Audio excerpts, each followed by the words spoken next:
Doon po sa sa mga Gen Z ngayon, ano po yung napapansin niyo parang iba yung panahon noon, nung araw, ganito. Tapos ngayon, sa panahon ng mga Gen Z, eto na ngayon. No, ang mga Gen Z ngayon, napakapalad. Ang dami nilang freedom. Di ba, mga magulang ngayon, hindi na ganun kahigpit kung anong oras ka uuwi. Pwede bang may manligaw na sa'yo o may ligawan ka? Ito, dapat ang kursong pag-aaralan mo. Hindi na ganun ang mga magulang ngayon eh. Kung sasabihin mong iba na ang Gen Z, ang totoo niyan, iba na ang mga magulang ngayon. Usually, nagdusa sila sa mga sobrang istriktong magulang nila noon. At isinumpa nila sa lahat ng puno ng kakawate, hindi ko papalaki ng anak ko the way na pinalaki ako. Kaya bago ang style nila ngayon. Kaya bago ang Gen Z mo kasi bago ang paraan ng pagpapalaki ng magulang. Pero, ang dami nilang freedom. Ang point ko lang, gamitin nila sa pinakatama para hindi sila ma-damage for life while they are young. Youth is usually wasted on the young. Lalo pag pinilit mo sila na mag-fast forward ng maturity. Bata, tapos pinipilit mo maging mature ang behavior, mature lahat, they have all the time in the world to be old. At pag nag-old na sila, hindi mo na yung marireverse. Kaya dapat habang young, hayaan mo maging young, basta hindi harmful ang ginagawa. Ano po yung masasabi niyo dun sa masyado ng entitled ang mga bata ngayon, privileged, hindi niyo pwedeng i-invalidate yung feelings nila? Pinalaki silang ganun eh.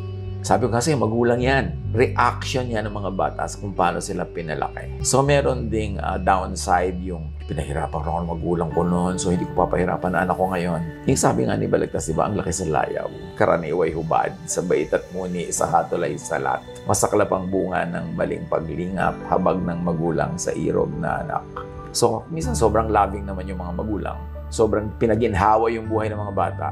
Alam mo, kailangan mo ng hirap eh. Kailangan mo ng pagtitiis para ma-develop ang karakter mo. Kita mo yung mga lumaki sa hirap, lumaki sa probinsya. Minsan 10, 12 years old pa lang, nandito na sa city, nagmamasukan. Pero walang palya yan, nakapapadala sa magulang every month. Kahit ang liit ng sweldo. Pero yung mga pinakalaki sa layaw, yan ang usually, yung mga magulang may mga tampong hindi masabi. Kasi parang insensitive.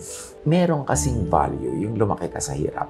Huwag naman yung lumaki ka sa karukhaan, kung pwede namang hindi ganon. Pero dapat kahit maginhawa kayo, kahit meron kayong means, ang mga bata dapat bigyan ng konting hirap, responsibility sa bahay. Yung household chores, kahit meron ka isang batalyong katulong, dapat may household chores. Character development yun hindi lang yung labor. And there is something very mysterious about going through suffering. It usually makes you a good person. Sometimes it breaks you. Nasa sayo yan if we will make it break you or make you. Pero mostly, pagka hindi naman sobrang talaga nakakagiba ng buong psyche, mabuti yung may konting pinagdaranasan na hirap. Mas nagiging empathic sa iba. Mas marunong makiramdam, marunong makisama.